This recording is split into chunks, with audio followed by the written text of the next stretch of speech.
Jain students, कैसे हैं आप? Hope you are doing great. Preparation चल रही है?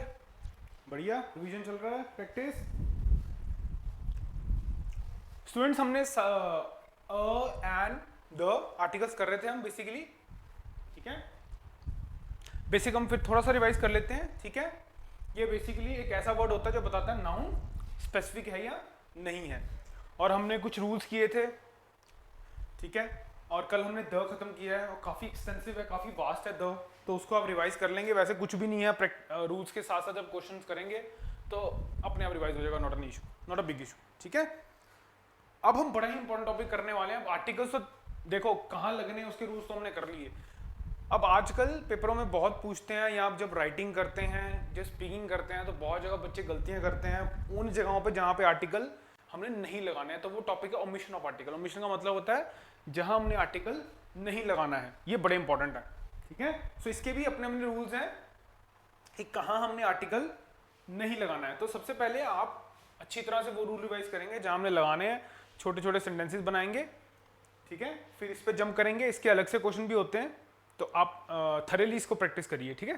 थरो प्रैक्टिस से क्या होगा, आपको एग्जैक्टली पता लग जाएगा हमने कौन सा रूल करना है, कहाँ अप्लाई करना है, कहाँ नहीं करना है। तो सबसे पहले जहां हमने आर्टिकल नहीं लगाना है वो है कॉमन प्लूरल नाउन्स। देखो दो तरह के नाउन, काफी, चलो एक्चुअली तो काफी तरह के होते हैं, मैं उसमें से दो उठाता हूं। कॉमन, ठीक है। कॉमन मतलब जनरल, ठीक है। जैसे कि अ गर्ल, अ बॉय, ठीक है, ये जनरल है, मैं स्पेसिफाई नहीं कर रहा हूं अभी तक, ठीक है। दूसरा होता है जब मैं नाम लेता हूं किसी का, वो प्रॉपर होता है, ठीक है। सो ये हम बेसिक है, ये नाउन में भी हम पढ़ेंगे, ठीक है। और पहला आपका लेटर कैपिटल स्टार्ट होना चाहिए, मैं नाउन में भी आपको बताऊंगा। तो अभी से थोड़ा सा आइडिया ले लो कि कॉमन मतलब जो कॉमन होते हैं, जनरल होते हैं। जब मैं किसी का नाम लेता हूँ वो प्रॉपर नाउन बन जाता है। ताजमहल, ठीक है, वो प्रॉपर नाउन है। किसी लड़के का नाम आशीष, जैसे आशीष है, वो एक प्रॉपर नाउन है, ठीक है। बॉय एक कॉमन नाउन है, गर्ल एक कॉमन नाउन है, नेहा एक प्रॉपर नाउन है। सो कहता है कॉमन प्लूरल, प्लूरल नाउन्स के प्लूरल आपको पता है ना, सिंगुलर प्लूरल होते हैं, सिंगुलर होता है एक, प्लूरल होता है multiple. So common plural nouns के आगे हम कभी भी आर्टिकल नहीं लगाते। जैसे ये देखो, चिल्ड्रन लाइक चॉकलेट्स, यहाँ पे चिल्ड्रन क्या है, प्लूरल है, लाइक चॉकलेट्स, बच्चों को चॉकलेट पसंद है। Boys like bikes, girls like dolls. इन सब एग्जांपल्स में क्या है, देखो जो बॉयज गर्ल्स हैं सबके सब क्या हैं, कॉमन प्लूरल नाउन है, ठीक है। सो कॉमन प्लूरल नाउन्स के आगे हम आर्टिकल नहीं लगाते हैं। नोट करो फट, मैं आपको टाइम दूंगा नोट करने के लिए भी, just first have a look. और इससे काफी मिलता जुलता रूल देखिए, before plural nouns use for whole class. कल हमने ऐसा एक क्लास वाला भी एग्जांपल किया। क्लास का मतलब होता है जब एक कम्युनिटी के ऊपर मैं कमेंट करता हूँ पूरे, तो याद है ना आपको, the cow is a useful animal. देखो ये कहता है प्लूरल नाउन्स हो, और रेफरेंस में किसको कर रहा हूँ, होल क्लास को। जैसे ये देखो, स्नेक्स, सारे snakes are often dangerous. Often क्या है, एक एडवर्ब है, ठीक है। कहने का मतलब क्या है, जो स्नेक्स होते हैं वो अक्सर डेंजरस होते हैं, हमेशा ही डेंजरस होते हैं। ऑब्वियसली यार, स्नेक को देखो, स्नेक से सभी लोग डरते हैं, है ना, तो डेंजरस ही होते हैं वो। और कई वेनमस होते हैं, कई वो अपना जहर होता है, कई एनाकोंडा जैसे अपनी स्ट्रेंथ पे फोकस करते हैं, ठीक है। आपके सांस घूट के मारते हैं आपको, स्ट्रेंगुलेट करके, ठीक है। तो ये डेंजरस ही होते हैं, कोई ये हेल्पफुल नहीं होते हैं हमारे लिए। तो देखो प्लूरल नाउन्स है, ठीक है, और मैं होल क्लास को रिप्रेजेंट कर रहा हूँ, स्नेक्स डेंजरस ही होते हैं। डॉग्स आर ऑफ्टन हेल्पफुल, देखो डॉग्स आर ऑफ्टन हेल्पफुल। जो मैं सेंटेंस बनाओ जो मर्जी। Sheep are, sheep are often economically viable. अच्छा याद रखना, शीप्स का एस नहीं लगता प्लूरल बनाने में, शीप ही रहता है, ठीक है। तो यहां पे अगर मैं शीप लिखता हूं वो प्लूरल नाउन ही होगा। आर लगा दिया तो पता लग रहा है मल्टीपल की बात कर रहा हूं, और आपको पता ही है शीप बहुत काम आती है, उसकी वूल काम है। तो मैंने यहाँ पे इकोनॉमिकली वायबल। तो सेंटेंस जो मर्जी बनाओ, आपको पता होना चाहिए कि प्लूरल नाउन्स जब होल क्लास के लिए रिप्रेजेंट होंगे तो वहां पे आर्टिकल नहीं लगेगा। फटाफट नोट करो इसको, वेरी इंपॉर्टेंट।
आगे बढ़ते हैं।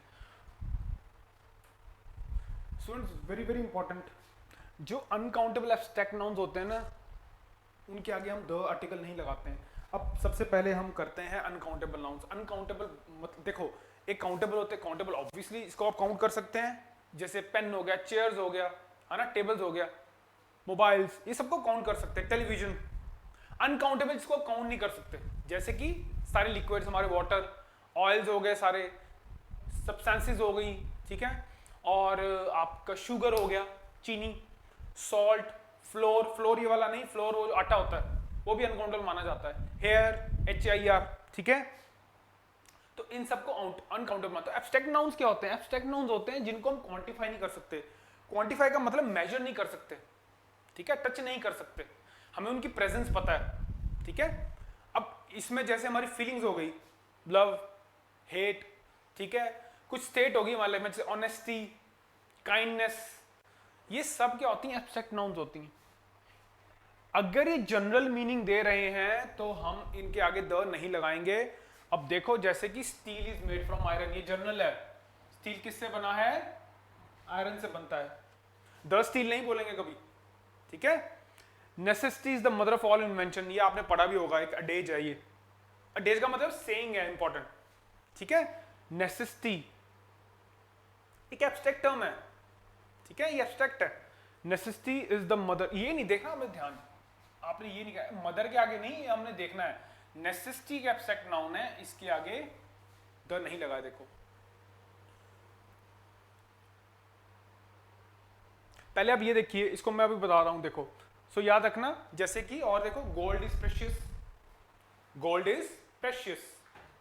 Honesty is the best policy, honesty के आगे द नहीं लगा, देखो, अब क्योंकि एब्स्ट्रैक्ट नाउन है, ठीक है। Water, water is essential for our body, ठीक है, water is essential for body. Water भी यहाँ पे क्या है? एक अनकाउंटेबल नाउन है और जनरल सेंस में यूज हो रहा है। तो सारे ऐसे एग्जांपल आएंगे इसमें। अब देखो, ये नोट मैंने बड़ा इंपॉर्टेंट नोट है, इस पर थोड़ा ध्यान रखो। ये जनरल सेंस तक तो ठीक है रूल, जैसे ही आपने, इस चीज का मतलब होता है जैसे ही जनरल सेंस खत्म हो जाती है, यानी कि स्पेसिफिक सेंस शुरू हो जाती है, तब आप द लगाओगे। स्पेसिफिक का मतलब देखो, the generosity he has shown us is inspiring. अब देखो, जेनरसिटी क्या होती है? एक बंदा जेनरस होता है, जेनरस का मतलब काइंड बेसिकली, ठीक है, ये एक एब्स्ट्रैक्ट नाउन था। अब देखो, ही हैज शोन मतलब कि एक पर्टिकुलर बंदे की बात कर रहे हैं यहाँ पे हम, ये एक जनरल जेनरसिटी नहीं है, यहाँ पे जेनरसिटी जो उस बंदे ने दिखाई, उस बंदे ने। सो जहां पे ये हम बंदे की बात करने लग गए, ये एक स्पेसिफिक केस हो गया, ये जनरल नहीं रहा, तो द आ गया उसके। So the generosity he has shown us is inspiring, उसने हमें इंस्पायर किया, उसकी जेनरसिटी ने, उसकी काइंडनेस ने। The paper in Norway is of high quality, paper अपने आप में द नहीं लेता, बट मैं तो देखो स्पेसिफिक कर दिया ना, कहां का? नॉर्वे का, मैंने ये जनरल नहीं रहने दिया इसमें। So the paper in Norway is of high quality. अब देखो, वाटर का मैंने आपको एग्जांपल बताया जनरल की सेंस में, जैसे कि water is essential for health. अब मैं बोलता हूं, अगर the water of that well is very cold, तो देखो मैंने पॉइंट कर दिया ना, स्पेसिफाई कर दिया कि उस कुएं का पानी ठंडा है। सो आपने ये देखना है कि क्या ये जनरल सेंस में यूज हो रहे हैं, तो नहीं लगेगा आर्टिकल। जैसे ही आपने इसको स्पेसिफिक कर दिया, तो द लगेगा ही लगेगा, जैसे यहां लगा।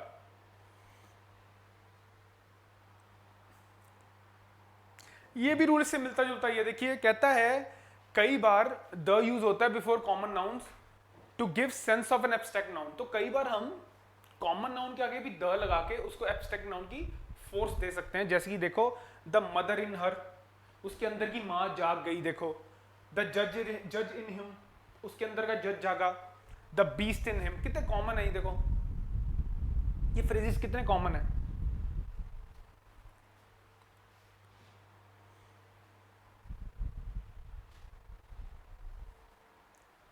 तो यहां पे क्या हो रहा है?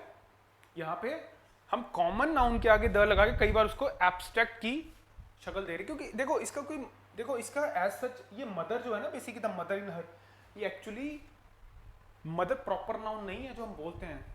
मदर, उसके अंदर ममता जागी है, बेसिकली ममता, ममता अपने आप में एब्स्ट्रैक्ट नाउन होता है, ममता की कोई डेफिनेशन नहीं है, माँ की जो ममता होती है उसकी कोई डेफिनेशन नहीं होती, वो एब्स्ट्रैक्ट है, तो उसके अंदर की ममता की बात की जा रही है यहाँ पे, इसलिए ये एब्स्ट्रैक्ट नाउन की फोर्स दे रहा है हमें।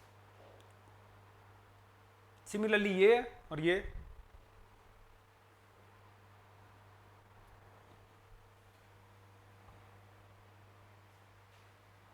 तो नोट करो इसको फटाफट।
अब हम आगे बढ़ते हैं स्टूडेंट्स। जो लैंग्वेजेस के नाम होते हैं ना, नेम ऑफ लैंग्वेजेस, गेम्स, हमारी फेस्टिवल, सीजन्स, डिजीजेस, इसके आगे कभी भी द नहीं लगता, याद रखना। आप कभी नहीं पढ़ोगे the Hindi is our national language, क्या पढ़ते हैं? Hindi is our national language. क्या? German is difficult, the German is difficult कभी नहीं होता। सो इनके आगे कभी भी द नहीं लगता। जैसे कि Diwali is festival of lights, the Diwali कभी नहीं बोलते हम। देखो seasons, I love winters, I love summers, spring is approaching, कोई मर्जी सेंटेंस बना लो। Diseases, cancer is fatal, corona is an infectious disease. देखो common cold is an infectious disease. कोई भी सेंटेंस बनाओ इनसे, कभी भी आपने द नहीं लगाना, जनरल सेंस में, ऑब्वियसली जनरल सेंस में। जब भी ये जनरल सेंस में यूज होगा आपने कभी भी नहीं लगाना द।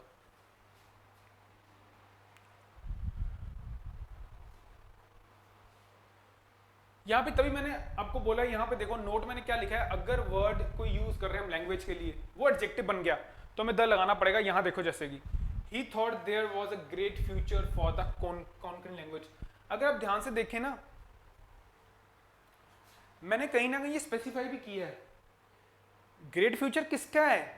कॉन्करेंट लैंग्वेज का, किसी और लैंग्वेज का नहीं है। मैंने कोई मराठी नहीं बोली, मैंने कोई पंजाबी नहीं बोली, मैंने कोई तमिल नहीं बोला, ठीक है। मैंने एक स्पेसिफिक लैंग्वेज की बात की कि इसका मुझे लगता है ग्रेट फ्यूचर है। तो आप इसको ऐसे भी समझ सकते हैं, ये तो जनरल सेंस में होगा, और ये देखो मैंने स्पेसिफाई कर दिया तो इसलिए वहां पे द लग गया। सो एक ना मैं आपको बड़ा ही ईजी तरीका बताता हूँ, जब भी आपने आर्टिकल में कंफ्यूजन होना, याद रखना, अगर वो जनरल, आपने पहले अपने माइंड में डिफरेंशिएट करना है, क्या वो जनरल सेंस में है कि नहीं है। अगर वो यूनिक और स्पेसिफिक है, आपने चुप करके उसमें द लगा देना, बस याद रखना इसको। अगर वो जनरल सेंस में होगा फिर आपको रूल अप्लाई करने हैं जो हम कर रहे हैं, ठीक है। यहां भी देख लो, जनरल सेंस में तो नहीं लगता, बट जैसे ही स्पेसिफिक किया कहीं ना कहीं द लग गया वहां। ये देखो, the Russian language is spoken by millions of people.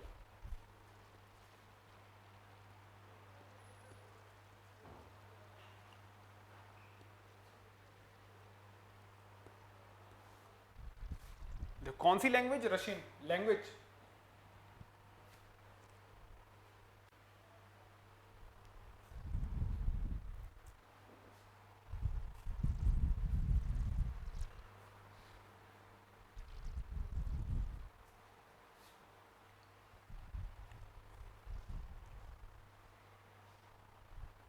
ये बड़ा इंपॉर्टेंट है, मैंने ऐसा आपको पहले भी कराया था, याद है आपको।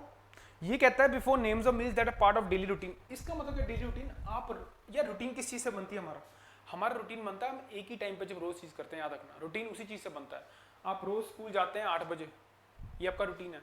ऑफिस जाते हैं 10 बजे या 9 बजे, एक आपका रूटीन है, ठीक है। रूटीन किससे? सोने का रूटीन कहते हैं ना डॉक्टर, रूटीन बनाओ, रूटीन बनाओ। रूटीन का मतलब क्या है? एक ही टाइम पे सो, एक ही टाइम पे उठो, एक ही टाइम पे खाओ, ठीक है, उससे रूटीन बनता है। रूटीन मतलब टाइम से। आपको याद होगा ऐसा हमने मील वाला एक और किया था जहां पे मैंने बताया था अगर एडजेक्टिव हो नेम्स ऑफ मील के आगे तो हम क्या लगाते हैं? I had a delicious lunch, ठीक है।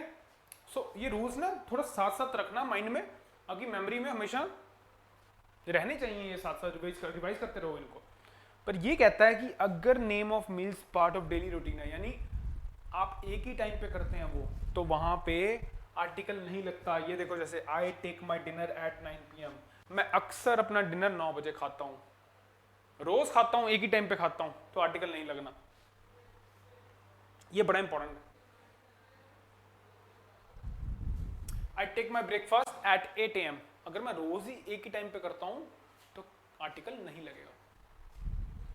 ये बड़ा इंपॉर्टेंट है, पार्ट ऑफ डेली रूटीन होना चाहिए आपका, यानी एक ही वक्त पे।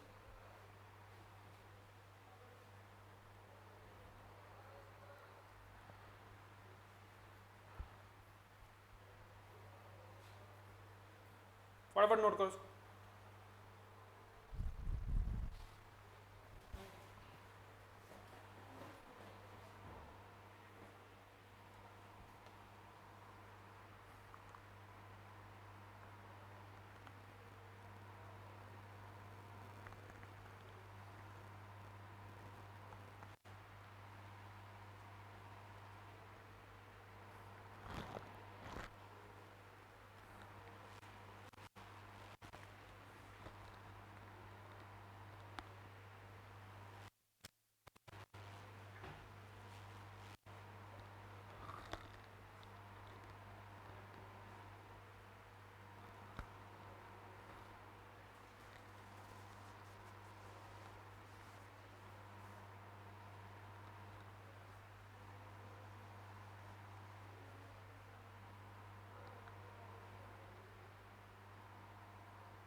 देखिए, कुछ रिलेशंस के नाम के आगे भी नहीं आता अंकल, आंट, मदर, फादर। देखो, जैसे आई लव माई मदर, आप कभी नहीं बोलते आई लव द मदर, ठीक है। My uncle gifted me this watch, simple, ठीक है। तो बड़ा इजी है। और इवन कुक और नर्स, इसके आगे भी लगता है, नर्स और कुक, ये भी दो हम इसमें ऐड करते हैं, इनके आगे भी द नहीं लगता है। जैसे कि cook has left, cook has come, cook cooks good food, nurse is a noble profession, nurse helps the elderly. So uncle, aunt, mother, father, और कुक जो आपका खाना बनाता है, रसोईया, और इवन नर्स, उसके आगे भी नहीं लगता है। इसको नोट कर लेना, ठीक है। दो ऐड कर लो, कुक और नर्स।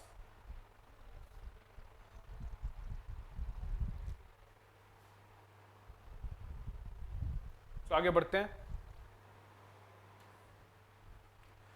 अब बड़ा इंपॉर्टेंट है, ये भी स्टूडेंट्स याद रखना, कुछ प्रॉपर नाउन है, जैसे हमारे नाम, जैसे अगर मेरा नाम राम है, वो प्रॉपर नाउन है, तो मैं द राम कभी नहीं बोलता। आपने कभी भी किसी नाम के आगे द नहीं लिखा होगा।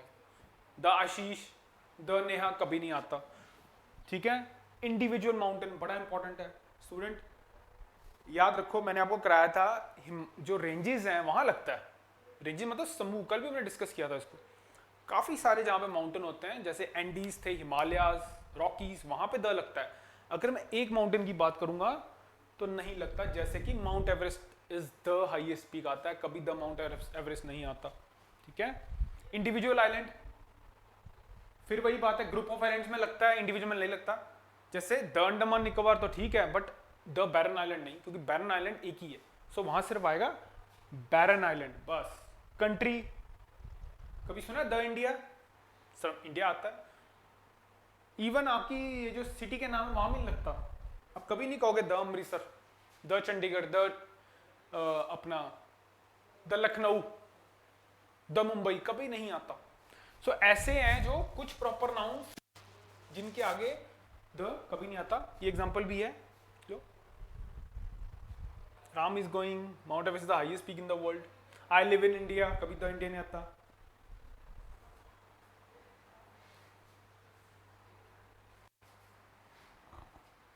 चंडीगढ़ द सिटी ब्यूटीफुल लिखा होता है, कभी भी देख लेना, the Chandigarh the city beautiful कभी नहीं लिखा होता, उसका रीजन है नहीं आता है द।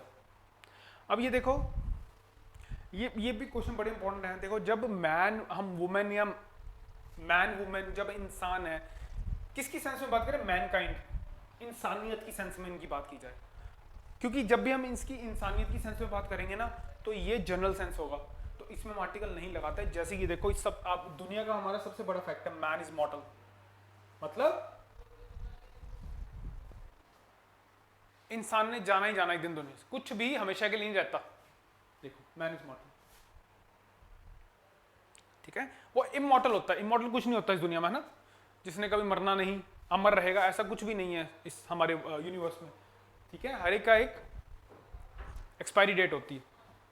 तो देखिए मैन इज मॉर्टल, यहां पे मैंने मैन को एक जनरल टर्म में यूज किया, इंसान ने मरना ही मरना है, वो अमर नहीं है, सो जनरल टर्म है, और मैंने कहीं ना कहीं मैनकाइंड की सेंस में इसको यूज किया, very very important.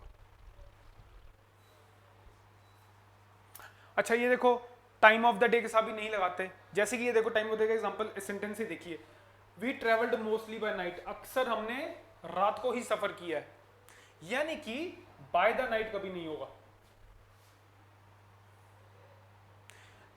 Will be there around midnight, midnight मतलब रात को 12 बजे, हम वहां लगभग रात के 12 बजे पहुंच जाएंगे। देख लो द मिडनाइट कभी नहीं होता।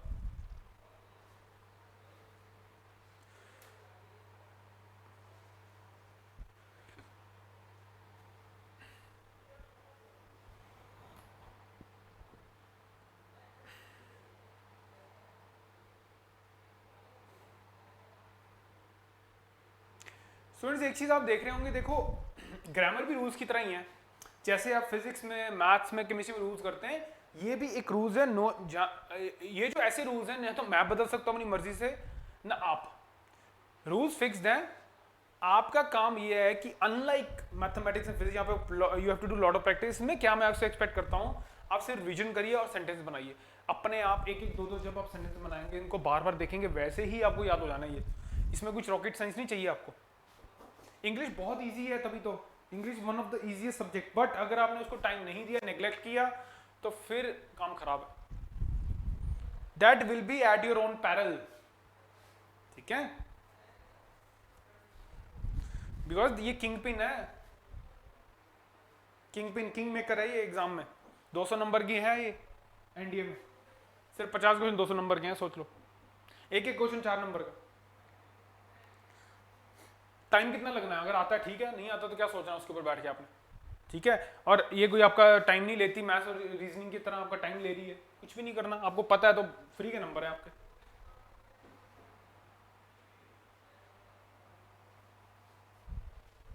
इसकी इंपॉर्टेंस समझो, और सिर्फ रोज 45 मिनट्स बहुत होते हैं अगर आप रोज देंगे। देखो प्रैक्टिस, परसिवियरेंस, परसिवियरेंस क्या होता है, आप परसिवियर कर रहे हो किसी चीज को, आप रोज कर रहे हो, उसके साथ स्टिक हो, छोड़ नहीं रहे हो, रोज रोज प्रैक्टिस प्रैक्टिस प्रैक्टिस प्रैक्टिस। सो आप अगर ये शो करोगे तो ये सब्जेक्ट आपको बहुत हेल्प करेगा आगे निकलने में। हर एक पेपर में आता है, हर एक रूल्स वही है ना, मैंने बनाए हैं ये, ना किसी और ने बनाए हैं, ये बने हुए हैं, आपने इनको रिवाइज करना, सेंटेंस बनाने, बात खत्म हो गई, फिर एरर में ये अप्लाई हो जाता अपने आप। अब ये कुछ फ्रेजेस हैं स्टूडेंट्स, ये बड़े इंपॉर्टेंट, देखो इन फ्रेजेस में कभी भी द नहीं लगेगा। देखो by air, by bus, by road, on foot, at sunrise, at noon, at home, in hand, to catch fire, to lose heart, to set sail, to send word, to set foot. ये देख लो, to set foot, Neil Armstrong was the first to set foot on moon. देखो grammar वहां भी होती है, Neil Armstrong was the first person to set foot on moon, on sorry on the moon. Moon के आगे लगा, याद रखना, यहां नहीं लगा, ये फ्रेज ऐसे ही है। I usually go to office on foot, कभी ऑन द फुट नहीं आता। I everyone should wake up at sunrise, I am at home, देख लो कोई भी सेंटेंस बना लो। I prefer to go by road, I prefer to go by air, किसी में भी द नहीं लगेगा। ये बड़े इंपॉर्टेंट फ्रेजेस को नोट करो। Again you need not rote learn, just देखो सेंटेंस बनाओ, अपने आप याद हो जाएगा आपको। जैसे मैंने बनाया ना, फटाफट छोटे छोटे सेंटेंस से बनाओ। कितना है देखो, टू लूज हार्ट, दुखी हो जाना, कहते नहीं please don't lose heart, the कभी नहीं लगाते हैं इसमें, फटाफट नोट करो। ये बड़े इंपॉर्टेंट है, कुछ फ्रेजेस जिसमें द नहीं लगता।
स्टूडेंट रेपिटेशन ऑफ आर्टिकल, बड़े आजकल बड़े क्वेश्चन आ रहे हैं, तो ध्यान से देखना यहाँ पे। रेपिटेशन का मतलब जो रिपीट होते हैं, इससे सेंस बदल जाती है। अब देखो अगर मैं कहता हूँ, ध्यान से, I have a black and white dog, इसका मतलब है मेरे पास एक ही कुत्ता है जो पार्टली ब्लैक है और पार्टली व्हाइट है। इसका मतलब क्या हुआ, पार्टली का मतलब आधा ब्लैक आधा व्हाइट। पर अगर मैंने देखो आर्टिकल कहाँ लगाया है, यहाँ पे लगाया है। अगर मैं पहले आर्टिकल लगाता हूँ तो याद रखना वो एक ही है, एक ही डॉग की बात कर रहा हूँ। जहां मैंने दोनों पे लगाया है आर्टिकल, देखो ये दोनों मतलब अलग अलग कुत्ते हैं, ब्लैक अलग कुत्ता है और व्हाइट अलग कुत्ता है। ऐसे क्वेश्चन बड़े आते हैं, मैं आपको आगे बताऊंगा कैसे घुमाते हैं वो क्वेश्चन।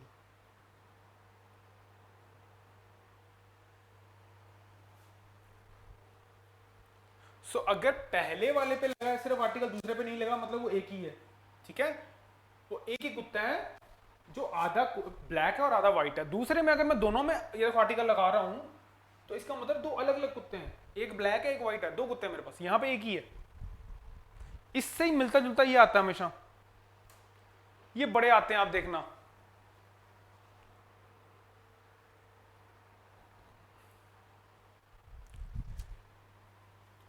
ये आप देखेंगे पेपर में बहुत आते हैं, देखो, the secretary and treasurer is absent.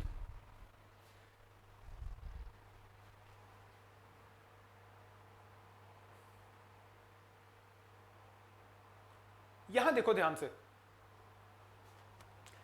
अब मैंने वो आर्टिकल अगर पहले वाले पे लगता है, देखो सेक्रेटरी और ट्रेजरर इज एब्सेंट, हमें इससे भी पता लग गया कि एक ही बंदे की बात हो रही है। जब मैंने दोनों पे लगाया, इसका मतलब दो डिफरेंट पर्सन हैं। अब पेपर में क्या करते हैं वो बताता हूँ, इतना इजी है ना। यहाँ पता क्या कर देंगे आपको, सपोज करो यहाँ पे दे दिया द सेक्रेटरी एंड ट्रेजरर, यहाँ पे आर लगा देंगे। ये बड़े फेवरेट है उनके क्वेश्चन ऐसे आपको पजल करने के लिए। आपको पता होना चाहिए कि यार अगर मैंने पहले द लगाया है तो टीचर ने बताया था कि एक ही बंदा है, यहाँ पे आर आएगा, तो आपको एरर आसानी से मिल जाएगा। सिमिलरली अगर दोनों पे द लगाया, आर्टिकल लगाया, ठीक है, और आपको टीचर ने बताया यार जब दोनों में द लगता है तो प्लूरल होता है, तो अगर वहां पे इज लगाया हुआ है तो आपको पता लग जाएगा यार दो बंदे हैं, तो हमने यहाँ पे या तो आर लगाना है या वर लगाना है। सिंपल ऐसे पकड़ेंगे आपको बस, और इसमें कुछ भी करने वाला नहीं, बड़ा इजी है।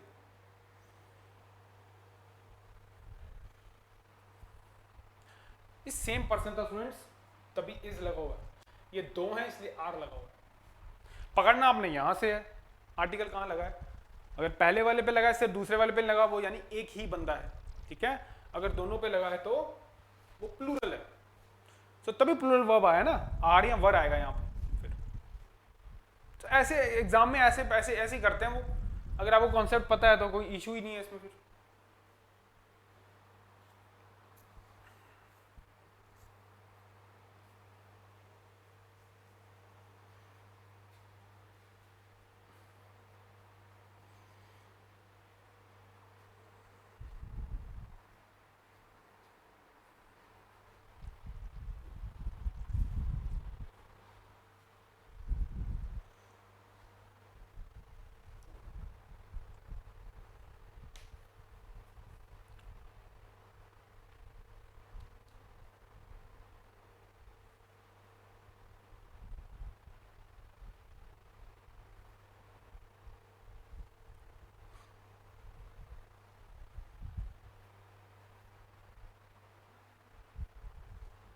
इसको क्वेश्चन करना, आप ये रूल्स अपने आप रिवाइज हो जाएंगे अगर प्रैक्टिस करेंगे ना क्वेश्चंस की।